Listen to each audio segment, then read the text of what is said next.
Hello everyone, welcome to एडपॉल। और आज का हमारा टॉपिक है major ethical issues in social research. Research methodology हम पढ़ रहे हैं। नॉर्मल बहुत ही स्मॉल तरीके से एक एक डेप्थ में हम टॉपिक कवर करते हैं ताकि अंडरस्टैंडिंग बिल्ड होती रहे। तो जब हम रिसर्च करते हैं तो कुछ एथिकल इश्यूज हमारे सामने आते हैं। वो क्या है? सोशल रिसर्च की बात कर रहे हैं हम, क्योंकि सोसाइटी है और हम सोसाइटी के अंदर जब रहते हैं तो एथिक्स भी मेंटेन करने पड़ते हैं हमें हमारे। वो क्या है?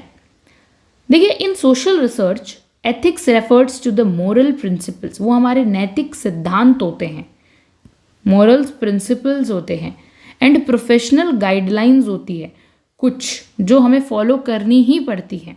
प्रोफेशनल गाइडलाइंस होती है, मोरल एथिक्स होते हैं, प्रिंसिपल्स होते हैं दैट रिसर्चर्स, जो रिसर्च कर रहा होता है, जैसे कि हमें रिसर्च करनी है तो मुझे मेरे मॉरल प्रिंसिपल्स और प्रोफेशनल गाइडलाइंस को ध्यान में रखना पड़ता है, मस्ट फॉलो करना पड़ता है। सिर्फ ध्यान में नहीं, उसे फॉलो भी करना पड़ता है, मस्ट। ये बहुत ज़रूरी है। किस चीज़ के लिए? टू एंश्योर दैट, ये सुनिश्चित होने के लिए, their work does not harm the people, कि मैं जो काम कर रही हूँ, मैं जो रिसर्च कर रही हूँ, मेरी रिसर्च किसी और को हार्म ना करे, नुकसान ना पहुंचाए। दे आर स्टडिंग, जिसको मैं स्टडी कर रही हूँ, ओके, ये मुझे ध्यान में रखना पड़ता है। बिकॉज, क्योंकि सोशल रिसर्च जो होती है वो अपने अंदर इन्वॉल्व करती है ह्यूमन सब्जेक्ट्स को, मानव को, मानव मतलब लोगों को, ह्यूमन सब्जेक्ट्स को, often discussing their personal lives. क्योंकि उन वहाँ पर ह्यूमन सब्जेक्ट्स के अंदर किन की बात होती है? उनके भाई व्यक्तिगत जीवन की बात होती है, उनके पर्सनल लाइव, उनकी धारणाओं की बात हो रही होती है, उनके स्ट्रगल्स की बात होती है। The ethical stakes are incredibly high. वहाँ पर जो है उनके एथिकल स्टेक्स जो है वो बहुत ज़रूरी होता है, वरना खतरा हो जाता है एक तरह से उनके इन सब चीज़ों के ऊपर। इसीलिए हमें बहुत ही क्रेडिबिलिटी के साथ ध्यान में रखना पड़ता है कि भाई वो इस चीज़ को हार्म ना पहुंचाए।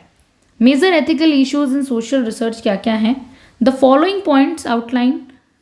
ये जो है fundamental ethical challenges that every social researcher, हर सोशल रिसर्चर को, जिसके पास सोशल साइंस है, जो रिसर्च करेगा, must navigate to maintain the integrity of the work. अपने वर्क के लिए इस चीज़ की इंटीग्रिटी को मेंटेन करना ही पड़ेगा, ये सारी चीज़ें फॉलो करनी पड़ेगी।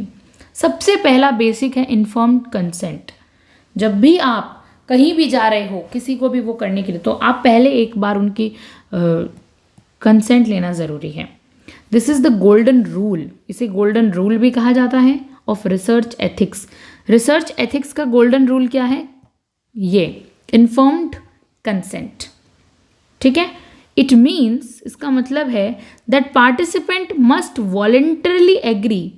जो आपका पार्टिसिपेंट है वो वॉलेंटरली, अपनी खुद की इच्छा से आपकी बात पर एग्री करे, स्वीकार्यता दे, to take part in a study, की यस, मैं आपकी स्टडी का ऑब्जेक्ट बनने के लिए या फिर आपकी स्टडी का सब्जेक्ट बनने के लिए तैयार हूँ। आर बीइंग फुल्ली इन्फॉर्म्ड, उनको पता होना चाहिए कि आप उनके ऊपर रिसर्च कर रहे हो। About what the research involves, किस रिसर्च के अंदर वो इन्वॉल्व हो रहे हैं, ये उन्हें पता होना चाहिए।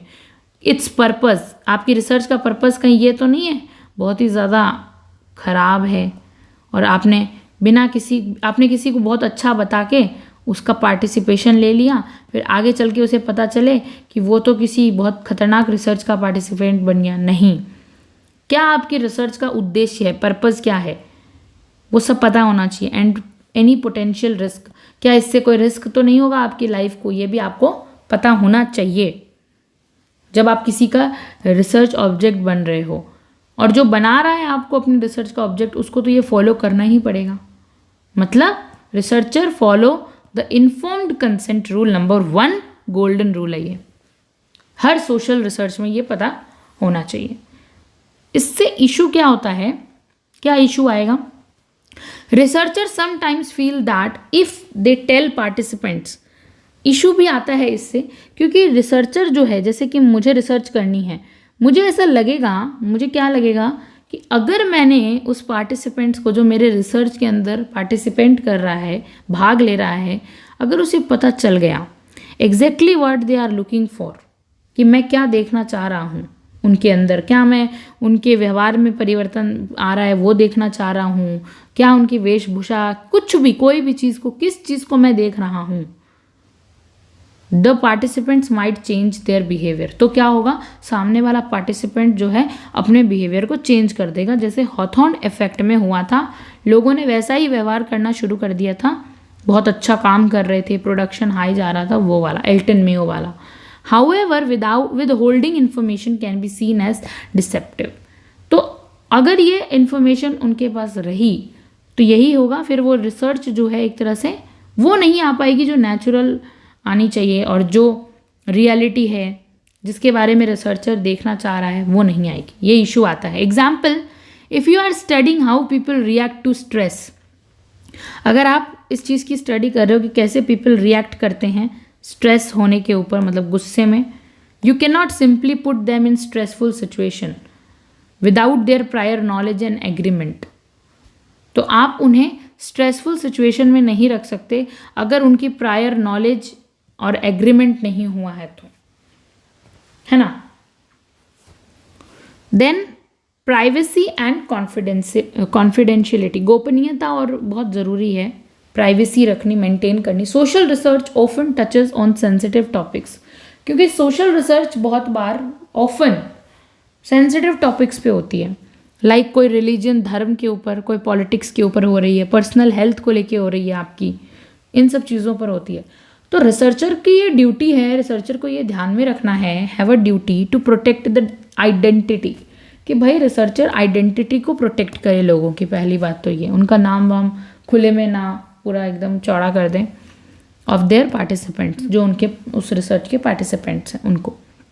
इशू क्या आता है इसका, इन स्मॉल कम्युनिटीज़, जब हम छोटी छोटी कम्युनिटीज़ की बात करते हैं और नीचेस ग्रुप्स होते हैं, even if you change the names, अगर आप चेंज भी कर देते हैं, नाम को बदल भी देते हैं, आपने सन का नाम मून कर दिया, ओके फॉर एग्जाम्पल, तो भी the descriptions of the people might make the recognisable, लेकिन फिर भी उस रिसर्च के अंदर जो भी कुछ लिखा हुआ रहता है ना, अब जैसे कि कोई मूवी बनती है फॉर एग्जाम्पल, ठीक है, बहुत फेमस घटना हुई है देश के अंदर, उसके ऊपर मूवी बन रही है, ओके, उसका नाम रख दिया है, उसका नाम कुछ भी रख दिया है, कोई भी, फॉर एग्जाम्पल अभी करंट में धुरंधर मूवी चल रही है, उसका नाम रख दिया है, लेकिन उसका जो डिस्क्रिप्शन है उस मूवी में जो कुछ भी दिखा रखा है, भले ही नाम चेंज किया हो, लेकिन उसमें नाम तो चेंज कर दिया हीरो का, लेकिन रियल हीरो की किसके ऊपर वो स्टोरी बेस्ड है वो हमें पता है ना।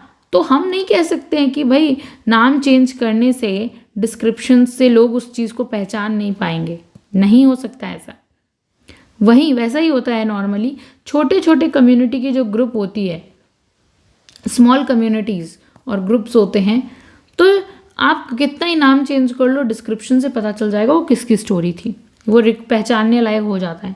This is known as the birth of confidentiality, यहीं पे आपकी जो गोपनीयता है उसका विनाश हो जाता है, एक तरह से बर्च हो जाता है। ओके, एग्जाम्पल में समझते हैं। If a researcher interviews a teacher about school politics in any tiny village में, कोई भी रिसर्चर है इंटरव्यू करता है एक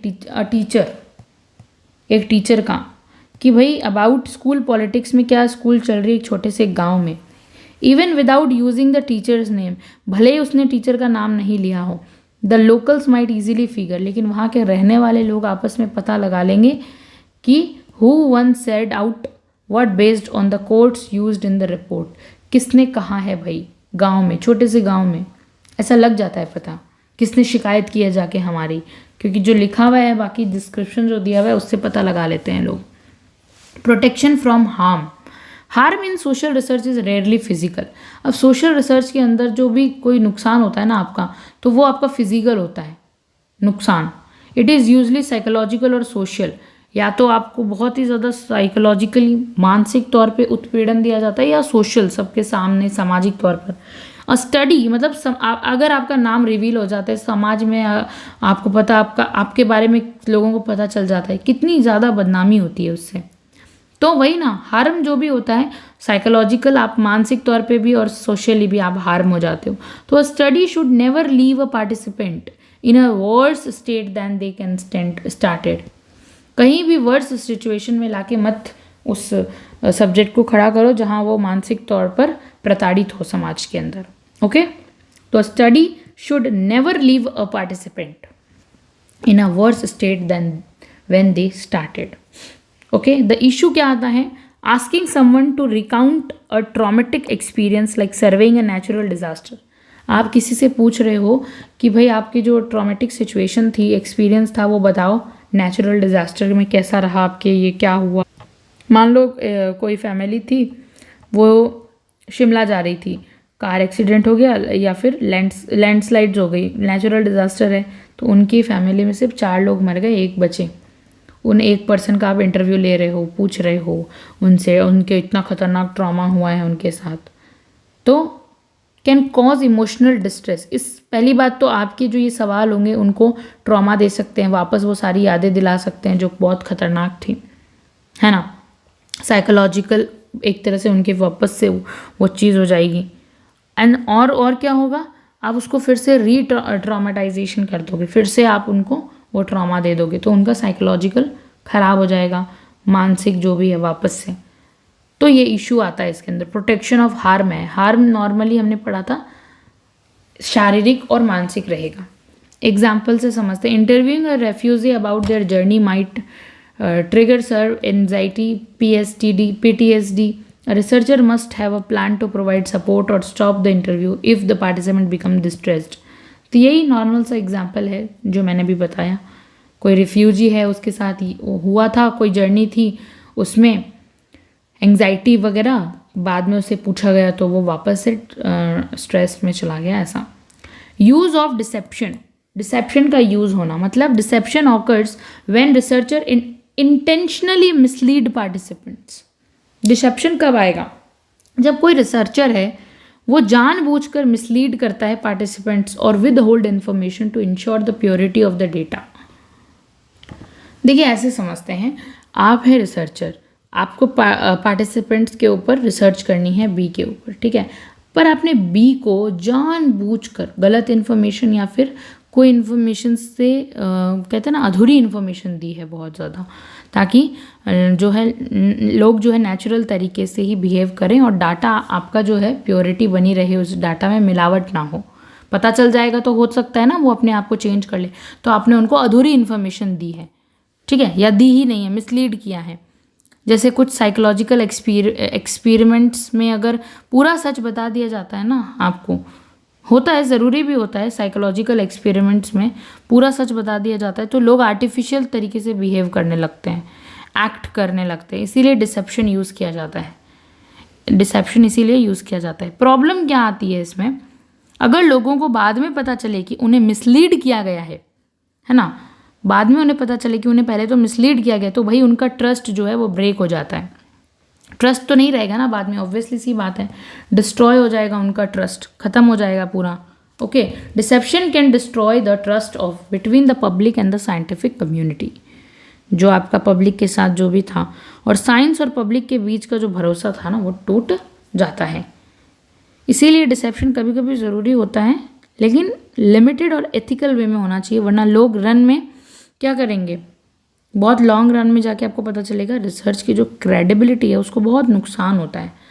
अ famous controversial example is the Milgram experiment, where Milgram experiment था, वहाँ पर participants were lead to believe they were delivering real electric shocks to another person. वहाँ पे ऐसा लगता था पार्टिसिपेंट्स को कि वो रियल इलेक्ट्रिक शॉक्स होता है दूसरे पर्सन को दिया जा रहा है। The participants suffered intense guilt, लेकिन और जो पार्टिसिपेंट्स थे उन्हें बहुत गिल्ट होता था and stress because they were deceived about the reality of the situation.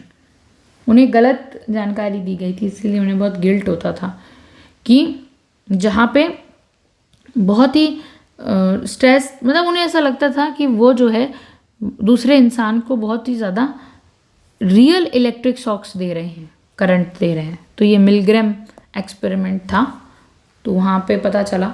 Vulnerable populations क्या होती है, special care must be taken when the research involves vulnerable groups such as children. बहुत ही ज़्यादा रिसर्च को वो रखना पड़ता है, स्पेशल केयर रखनी पड़ती है। मस्ट बहुत ही केयर करनी पड़ती है वल्नरेबल ग्रुप्स को शामिल करते हुए अपने रिसर्च में। चिल्ड्रंस को आप शामिल कर रहे हो, बहुत केयर करनी पड़ेगी। प्रिजनर्स, कैदी भाग गया तो, या फिर कुछ हो गया उसकी इन्फॉर्मेशन वगैरह। द एल्डरली, कोई ओल्ड लोग हैं और people with dismissed mental capacity, या फिर उनकी जो ऐसी मेंटल कैपेसिटी है वो सही नहीं है कुछ लोगों की, उनके साथ अगर आप कुछ रिसर्च कर रहे हो तो बहुत खतरा रहता है इसमें। इशू क्या आता है, दिस ग्रुप्स में नॉट फुल्ली अंडरस्टैंड, वो नहीं समझ पाते हैं कि क्या हो रहा है। राइट्स में बी फील प्रेशर्ड और टू पार्टिसिपेंट, वो ग्रुप्स नहीं समझ पाते हैं। Not fully understand their rights, अपने अधिकारों के बारे में भी नहीं जानते। बच्चा क्या जानेगा खुद के अधिकार के बारे में, है ना, वही बात है। तो क्या होता है, और मे फील प्रेशर्ड, हो सकता है उन्हें बहुत फोर्सफुली प्रेशर करके उनसे डेटा लिया जा रहा है टू पार्टिसिपेट, या फिर उन्हें पार्टिसिपेट करने का कहा जा रहा है रिसर्च में, बिकॉज ऑफ देयर सर्कमस्टांसेस, ऐसी परिस्थितियों के कारण। तो इसीलिए एग्जाम्पल के तौर पे समझें, a prisoner might think participating will help their parole. Prisoner सोचता है कि मैं पार्टिसिपेट करूंगा रिसर्च में तो भाई मुझे पैरोल पर बाहर निकाल दिया जाए जेल से, है ना, तो ऐसा हो सकता है। Conducting research on children requires not only the child's assent but also the formal consent of a parent और गार्डियन। किसी भी बच्चे पे आप रिसर्च कर रहे हो, उसका तो आप क्या ही वो पूछेंगे कंसेंट, वो तो बच्चा है, वो नहीं समझ पाएगा, तो ज़रूरत नहीं है। लेकिन उसके फॉर्मल एक कंसेंट लेना ज़रूरी है, आपको उसकी मम्मी पापा से पूछना, पेरेंट गार्डियन से पूछना ज़रूरी है। चिल्ड्रन का क्या ही असेंट होगा उसमें, मंजूरी क्या ही होगी उसकी, वो तो बच्चा है, बोल भी नहीं सकता, समझ भी नहीं सकता इतना कुछ। तो ये फिर एनोनिमिटी एंड कॉन्फिडेंशियलिटी भी होती है। These are too often confused. क्या होती है एनोनिमिटी और क्या होती है कॉन्फिडेंशियलिटी। एनोनिमिटी अनामता होती है, अनामता, जहां आपका नाम रिवील नहीं होता है। Means even the researcher does not know who the participant is. इसमें आपको नाम भी पता नहीं होता है, आपके जिस पे आप रिसर्च कर रहे हो आपको नहीं पता कौन है, किस पे आप रिसर्च कर रहे हो। लाइक एन अनसाइंड सर्वे, जिसमें नहीं पता आपको किस पे सर्वे कर रहे हो, अनसाइंड सर्वे वैसा ही होता है। कॉन्फिडेंशियलिटी क्या होती है, means the researcher knows who the participant is. लेकिन कॉन्फिडेंशियलिटी के अंदर, गोपनीयता के अंदर आपको पता होता है कि आप किसके ऊपर रिसर्च कर रहे हो, आपका पार्टिसिपेंट कौन है, you know the name. But promises, लेकिन आप उस इंसान से प्रॉमिस करते हो टू कीप इट सीक्रेट, कि भाई मैं तुम्हारा नाम सीक्रेट रखूंगा, कोई बात नहीं, मुझे पता है। तो एनोनिमिटी अनामता, आपको नहीं पता कि आपका पार्टिसिपेंट कौन है। कॉन्फिडेंशियलिटी में आपको पता होता है, वेरी इजी। इशू क्या क्या आता है इसमें, इन डीप फील्ड रिसर्च, जब आप एकदम डीप फील्ड रिसर्च करते हो, true anonymity is almost impossible. जो ट्रू एनोनिमिटी होती है ना वो इम्पॉसिबल है, ऐसा हो ही नहीं सकता है। फील्ड रिसर्च में तो आपको पता ही होगा, because the researcher is interacting with the person. क्योंकि जब आप इंटरेक्ट करते हो उस इंसान के साथ फील्ड रिसर्च में, आप जाते हो कम्युनिटी में शामिल होते हो, उसके क्लोज जाते हो, आपको उसका नाम पता चल जाएगा, सिंपल सी बात है, आपको उसके बारे में भी पता चल जाएगा, because where you interact with him और her. Therefore, the burden of maintaining confidentiality becomes much heavier. तब अगर आपको एनोनिमिटी का तो पता है, नहीं रही एनोनिमिटी, नाम पता चल गया उसका पार्टिसिपेंट का, लेकिन अब आपको उसकी कॉन्फिडेंशियलिटी, उसके नाम को बनाए रखना है, उसके नाम को हिडन रखना पड़ेगा, आपके ऊपर ये एक मच बर्डन आ जाएगा। Okay, why ethics matter for authenticity. Authenticity के लिए भी एथिक्स मैटर करते हैं। Ethical research isn't just for being nice, आप किसी के लिए बहुत अच्छे हो इसीलिए नहीं होती एथिकल रिसर्च, कि भाई आपने तो एथिकल रिसर्च किया इसलिए आप बहुत अच्छे हो, नहीं। It is about the quality of the data, यहाँ पे क्वालिटी ऑफ द डेटा भी मैटर करता है। इफ़ पार्टिसिपेंट्स फील सेफ, अगर आपका जो पार्टिसिपेंट है उसे सेफ रहेगा, आपके डेटा को देते वक्त, आपको अपना खुद का डेटा देते वक्त रिस्पेक्टेड रहेगी एंड प्रोटेक्टेड रहेगा, आपको उसको लगेगा कि हाँ मेरा डेटा इस तरह से रहेगा, they are far more likely to provide honest and deep insights. Authentic data वो आपको बाद में देंगे, क्योंकि उन्हें पता है आप उनका नाम ऐसे रिवील नहीं करोगे, आप उनकी बनाए रखोगे, तो फिर वो आपको और ऑनेस्ट रियल रिव्यू भी, डीप इंसाइट्स भी देने की कोशिश करेंगे। इफ़ दे फील एक्सप्लॉयटेटेड, अगर आप उन्हें बहुत ही एक से शोषण करोगे, उनके नाम को रिवील कर दोगे, फिर उन्हें ऐसा लगेगा कि उनका एक्सप्लॉयटेशन हुआ है। दे में प्रोवाइड फॉल्स, फिर वो आपको गलत इन्फॉर्मेशन देंगे और कुछ ऐसी विदड्रॉ फ्रॉम द स्टडी और आपकी रिसर्च छोड़कर ही भाग जाएंगे, पार्टिसिपेशन से ही निकल जाएंगे, आपको कुछ नहीं बताएंगे, entirely he running the research, आपकी रिसर्च के दौरान ही, तो फिर ये एक बहुत ही ख़राब हो जाएगा, फॉल्स नहीं होना चाहिए। तो इसीलिए जो एथिक्स मैटर करती है ऑथेंटिसिटी के लिए भी, नाइस बनने के लिए ही नहीं करती है। तो आज हमने पढ़ा, वेरी इंपॉर्टेंट टॉपिक है ये, major ethical issue in social research. Thank you so much for watching this video.